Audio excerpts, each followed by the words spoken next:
So, and if your candidates don't know where to sit, because there's name tags out there, then you shouldn't be running for assembly. There are going to be 5 parts to the agenda tonight. The 5th part, as Matt mentioned, is the most important. All the candidates have agreed to stay here as long as necessary to meet and greet all of you, to answer all of your questions. We can't ask all the questions in a short period of time, but you are welcome to come up here, meet and greet, and ask questions of all the candidates. The first segment is a segment called Who Are You and What Is Your Passion? And each candidate gets 60 seconds to answer it, and we'll start on the right. Ms. HEALEY.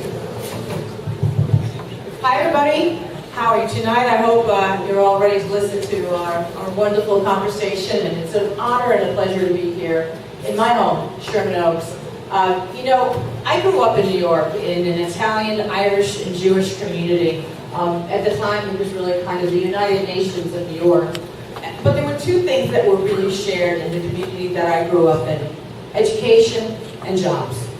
If you got a great education, if you got a good education, you'd have a job. And the most important thing that my grandmother taught me was that if you hold a paycheck in your hand, you control your future. And it's not different here. I moved to the San Fernando Valley 20 years ago, lived on the Weddington Street and then later my own home. And the same thing is true today. I've had the enormous pleasure of working in workforce development at Pierce College and Long Beach City College over the past 4 years in the worst recession we've known, and coordinated the largest job placement in the country and got the largest workforce training program underway. We'll put up the 15-second part, and then there's a stop. I'm so sorry, I didn't see that. All right. Thank you, more to come. Mr. Johnson. Thank you so much. John, thank you and the whole Soha board and all of you all for coming out tonight. It's a real pleasure to be here. You know, I'm a public school educator. I'm a first grade teacher. More recently, I've been running 2 of some of the highest performing and most diverse public schools in the greater LA area. So it probably doesn't surprise you that what I'm most passionate about is making sure that the California dream is available to the next generation like it was for all of us. I'm passionate about making sure that we have a smart state budget that is fiscally sustainable and invests in our future. I'm passionate about growing jobs here in the Valley, and I'm passionate about making sure that all of our public schools are world-class public schools at the center of strong, stable, and safe neighborhoods. Thank you. Mr. Lachman. Hi, my name is Andrew Lachman. I'm running for the Assembly.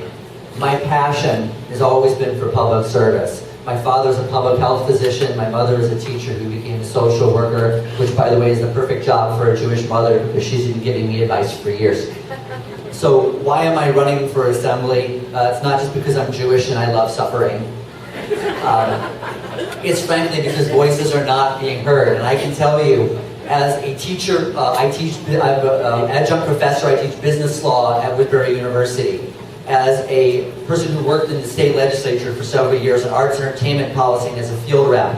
And I would add, as a person who was a technology licensing attorney for 10 years. I think we need someone with a varied background who can come in and build bridges and solve problems and get California working again with entertainment jobs, better education, and some real mass transit here in the Valley. So, thank you. Mr. Gonzalez.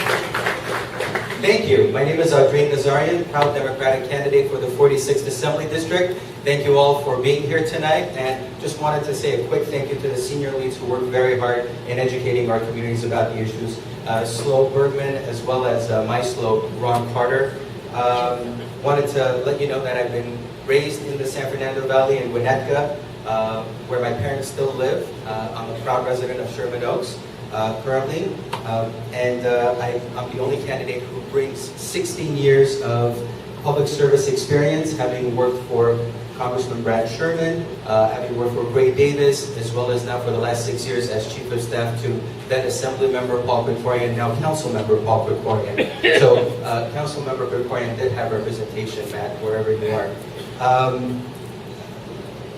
I I've dedicated my life to public service. Just growing up, whether in high school or in college, I've always dedicated myself to mentorship programs and Okay, thank you. conversations. We're going to cut everybody off, so we keep the program moving. The second segment is our questions and answers. So we'll start with, we'll go this direction. We'll start with Mr. Johnson, and then we'll go in a clockwise direction to answer. Here's question number one for each of you.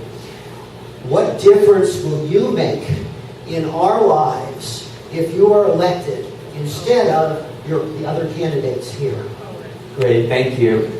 I bring a unique experience in, number one, creating, managing, and balancing budgets as an educator and a runner of nonprofits. Someone who's also created jobs. I've recruited nearly 800 top teachers to come and teach throughout LAUSD.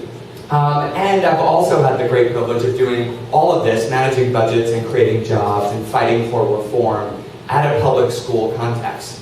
And so I think I bring that unique set of experiences of someone who can create a smart budget, fight for jobs here in San Fernando Valley, continue my lifelong commitment to real reform, and making sure that every single one of our public schools has the support and flexibility that they need.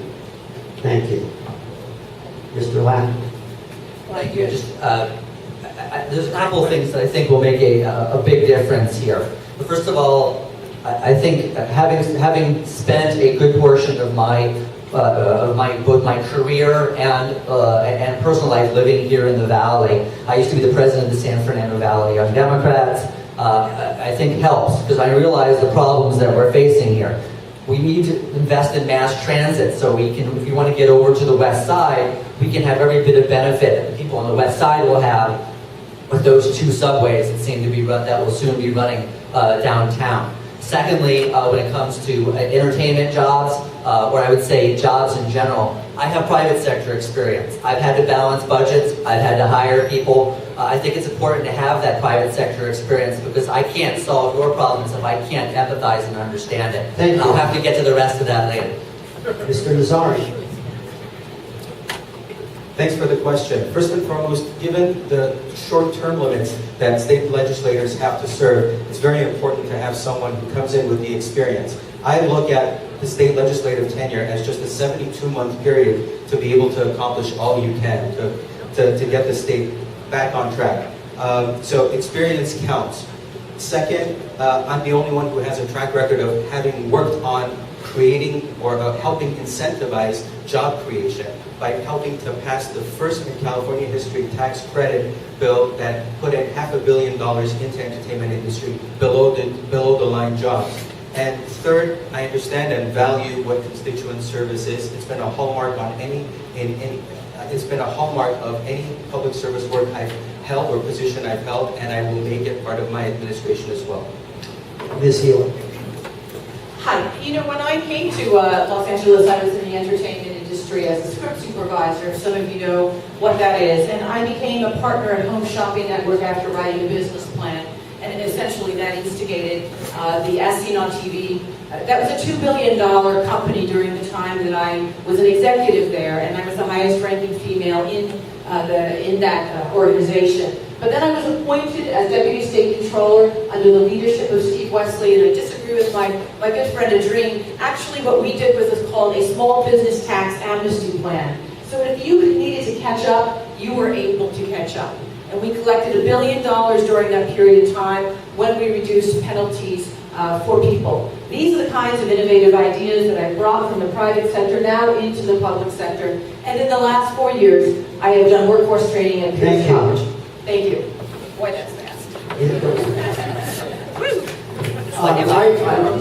I received here, which most of you did, a brochure and an initiative measure that came in the mail. And this initiative is to temporarily raise taxes to fund education, increasing personal income tax for people who earn over $250,000 for 7 years, and raising all of our sales tax by ¼ cent for 4 years. So the question, starting with Mr. Lachman, is, do you support this and why? There are two proposals out there. There's the governor's proposal, and then there's the Molly Munger proposal. I will talk about the governor's proposal first. Yes, I do favor it because it's temporary, and if we're going to really solve this problem, everyone needs to step up to the table. We've done a lot of cutting. We probably have to do more efficiency work, making sure we're spending our money right. But on the other hand, we can't solve that all alone. When it comes to the other issue, the Molly Munger, I have some real questions about it. I think we do need to fund education. It's important, and I'm certainly learning more about it. My one set of concerns that I do have is that it just deals with education. It doesn't deal with public safety. It doesn't deal with transportation. So it only solves one of several problems. And I think it's about time we focus not on just winning one issue alone, but on governing and living up to our side of the pact with all of you as constituents. Thank you. Mr. Nazarian. I agree completely. I will vote for it and I will support it. I believe we've taken much out of our public education and our per pupil spending is at one of the all-time lows. We're ranked 46th in the nation as a state.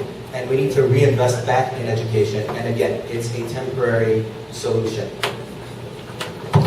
I believe that Governor Brown has done an amazingly good job in reducing the deficit in the state of California in a very short period of time. But I really believe that we can do something more innovative and something less burdensome on the middle class, the working class, and people who can be on limited incomes. My proposals are to impose a 1% increase in the vehicle license fee in the state of California, which is really a progressive tax, and what it will bring in is between $2 and $5 billion a year. If we are able to then pass an oil extraction fee, which in every other state of the union does exist, we could be looking at a $9 billion tax opportunity that will not be passed on at the pump. This, my friends, I believe, makes more sense to the people who live in Sherman Oaks, and that is what I'm very passionate about and will fight for in Sacramento. Thank you. Thank you. I have to say, this is not the structural solution that I think we need in the long run. We already have the third highest income tax rate on the highest income earners in the country.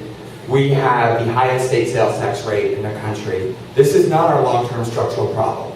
Now that being said, I believe we are at the edge of a cliff, and if we want to keep funding our schools and our public safety and our investment in infrastructure, I am going to be supporting this as a temporary measure, but I want to see a broader, holistic, and longer-term solution. One that broadens our tax base, lowers our tax rate, and closes corporate loopholes. Thank you. Thank you. Next question, starting with Mr. Nazarian. Do you favor modifying Proposition 13, yes or no, and why? If yes, how would you modify it? And then also, a corollary question, are you in modifying the percentage needed to raise taxes from 2/3 down to 55%? I mean, lower the rate. Modifying Prop 13, yes. But with the distinction that the residential component is the portion that we do not touch. That is very important. It's given stability, and it's allowed our residents to be able to invest in homes and know exactly what property taxes they're paying. I do believe in the split roll tax. On the commercial side, the commercial side is the main issue. We need to address how we can pay for our services by raising the commercial tax. Now, that said, we can't lift it after 40 years, almost 40 years of consistent taxes. We cannot all of a sudden change it in a matter of a year. We need to allow time for gradual increases on that end as well. I'm against any alteration to Prop 13, either for residents or commercial, and here's the reason why. We are losing businesses from the state of California and jobs. You know, when you talk about commercial taxes, what you're really talking about in many cases are the mom and pop businesses that are passing down from generation to generation. You know, people forget about that. You forget about the fact that what really built this valley are the people that are really sitting here and the people that are on Main Street. And I don't think that they need another burden in order to keep their doors open. A colleague said that 1 in 3 small businesses are going out of business. That's disgraceful. We can do better than that. There are other solutions. and I'd like to head in that direction. Thank you for the question, John. You don't come to the cradle of Prop 13 and expect to get a pass on this question. So I will say very clearly, no changes to Prop 13 that impact residences, that's homeowners or renters. And I want to look into and evaluate more what types of changes could be made for our businesses, but I'm not ready yet to say what those changes might be that I may or may not favor. On the 55%, I think the question was the 2/3 majority, and is that what it was? Versus 55%. This is where I just have to go to our founding fathers on this one. In the Federalist Papers, it was written that when you have a supermajority, you subject the majority to the tyranny of the minority. I think our founding fathers were right. I do not favor the 2/3 majority for taxes. So with regards to Prop 13, it is particularly with residential properties, it's sacrosanct. That includes apartment buildings, particularly small units. It came up because we were driving people out of their homes because of real estate property taxes. That cannot happen. I am open to the discussion with regards to commercial properties that do not have residential units. But as pointed out, A, we're not going to rip the Band-Aid off. We're killing too many jobs as it is. We can't do that. And secondly, with regards to commercial properties, I have been told by some folks who are realtors that when you sell a property, it affects that way as well. So we need to be really careful with that because we're not enforcing the laws that exist. With regards to 2/3 down to 55%, I think we should consider we can't have the minority holding the majority hostage. People care too much about winning and not about governing. Thank you. Next question, starting with Ms. Healy. Will you vote for or against legislation to allow undocumented immigrants to be issued driver's licenses? Why? I'm in favor of it for a very practical reason. It enables us to track people. It enables us to know who is driving. It enables somebody that when they're in an accident with someone who is undocumented, their tendency would not be to flee the scene. I believe in a country of laws, and I think that the laws that we have surrounding immigration are severely broken. The hardest part about this job will be that we can't, as state legislators, actually legislate on immigration law. 1 in 10 people that live in Southern California have come from another country. Many of those folks are undocumented. I want Congress to find a solution, and what I care about is your safety. I have been endorsed by 100,000 law enforcement and police officers throughout the state of California. I've carefully discussed this issue, and I must tell you that I believe that this is the safest choice. Thank you. I also agree. I do support it for many of the reasons that my colleague has mentioned. I want to make sure we know, particularly as someone who works in schools and with families from all backgrounds, that we know who our families are, our parents are, people in our community are, and I think it will lead to greater safety. First of all, I want to thank the moderator for not putting electric shock plates underneath each of us when the time runs out. Otherwise, we'd all be in a lot of trouble. I think they're working on that, actually. But what I will say is this. Would you rather be in an accident with someone who you have no idea how to find them and no way to be able to make sure whether they're insured or not? And that's the problem we deal with. I'd rather have accountability across the board where we're in an accident. People are going to drive anyway. They have to get to work. And they're going to find one way or another to do it. I'd rather have accountability and responsibility so that these people, all of us, I would say, have to be in the same boat together and live up to the responsibility to each other, which is to have insurance and to be responsible if we have an accident and following the traffic laws. Yes, it's not only an accountability issue, but it's also a public safety issue. And I'd like to go back to answer the 2/3 question that I didn't get to answer, the second part. I believe in making the budget a simple majority as opposed to a 2/3. Most importantly, because there's no accountability right now. Right now, you don't know if it's a Democratic budget, if it's a Republican budget, if it's the governor's budget, whose budget it is, because it's just a budget based on obstacles. Next question, starting with Mr. Johnson. Would you discuss what you will do with regard to public employees' pension liability in the state of California? I think this is such an important question, and one that is so hard to wrap your mind around because it's been a war of words. I say that this is the problem of two birds. On one side, you've got Chicken Little that says the sky is falling tomorrow, and on the other side, we've got people putting their heads in his hands saying we have no problem, keep going forward. I think it's too complex of a problem to be able to answer in just a short period of time, but I'll tell you the three things that will guide me. One, a greater focus on eliminating fraud, waste, and abuse, particularly ensuring that people who are felons and felons on the job do not get the benefit of a full pension. Number two, make sure that we are fully funding our pensions and not using smoke and mirrors to determine if our pensions are funded or not. And number three, standing up for defined benefit, particularly for middle-income earners and our public employees there. But we do need thoughtful reform with everybody at the table, and it's a broader problem than I can answer just shortly. First of all, I believe that any solution to come up with public pensions needs to be a consensus. If we don't, the only people who benefit are the consultants who put up the ads in order to try to overturn it. We have to be responsible and come together. But I do support the right of we have an agreement. We need to work out with the people who we made the agreement with. It's only fair.